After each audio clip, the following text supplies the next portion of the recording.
చిన్నబ్బాయి మన్ని పూర్తిగా మర్చిపోయాడు.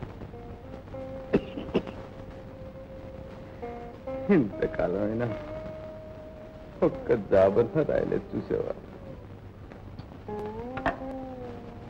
వాడికి లేని మమకారం నీకెందుకండి? వాడి మేలు కోసం మంచి చెబితే విషమైంది.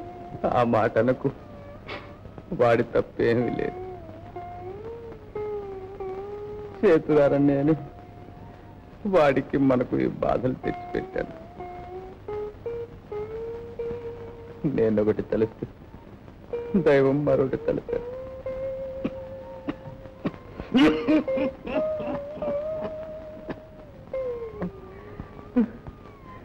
ఈ నరకయాత్ర నుంచి దేవుడు నన్ను త్వరగా తీసుకుపోతే బాబు. ఆవేదన పడకండి, డాక్టర్ మీకు విశ్రాంతి కావాలని చెప్పారు. నాన్నగారు, పట్నం నుంచి జాబ్ వచ్చింది నాన్నగారు. దేవదాస్ వస్తుందని రాశాడా? ఏది చదువు.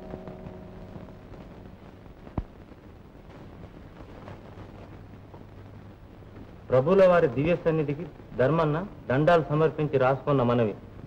ఉత్తరం రాయాలంటే చేతులు రాక ఇన్నాళ్ల నుంచి రాయలేకపోయాను. చిన్నబాబు గారి స్థితి మరీ చెడిపోతోంది. నన్నేమీ ఖాతరు చేయడం లేదు. చెడు సావాసాలు పట్టి పూర్తిగా తాగుపోతైపోయా.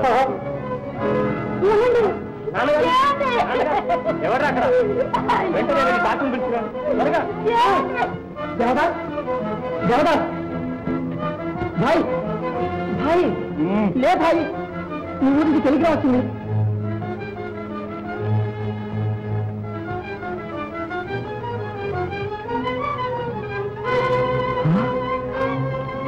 తిరుబాబు తిరుబాబు.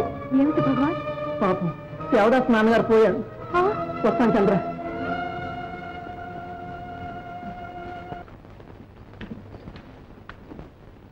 నేను ఎదినప్పటి నుంచి మీరు ఇలాగే ఉన్నారు. ఇప్పుడైనా తెలుగుగా నడుచుకోకపోతే ఎలా?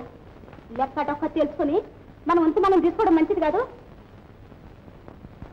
నాన్నగారు పోయి నెలైనా దాటక ముందే ఎలా? అదిగో ఆ మాట నాకు నచ్చలేదు.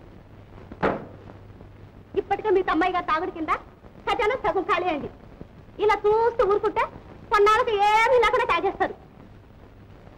ఆ తర్వాత కనిపించి మన గతం కావాలి. నిజమే, సమయం చూసి మాట్లాడతానులే. మీ తమ్మాయి గారు అసలే నిలకలేని మనిషి. పుట్టగానే తెలుసుకుంటే తర్వాత ఏమైనా ఇబ్బంది ఉండదు.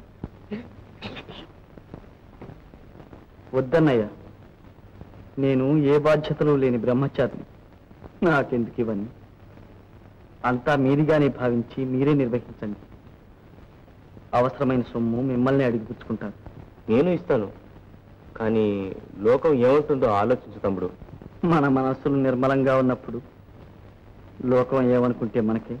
నిజం నిజం, కానీ ఏ కాలానికి ఎలాగుంటుందో కొంచెం రాసుకుంటే. సరే, అలాగే కానివ్వండి. ఈ వీడియో మీకు నచ్చినట్లయితే లైక్ చేయండి, షేర్ చేయండి. ఇలాంటి మరిన్ని సరికొత్త సినిమా వీడియోల కోసం ఛానల్ ని సబ్స్క్రైబ్ చేయండి. అలాగే ఇక్కడ ఉండే ఈ గంట సింబల్ ని క్లిక్ చేయండి. మేము అప్డేట్ చేసే ప్రతి వీడియో నోటిఫికేషన్స్ మీకు వచ్చేస్తాయి.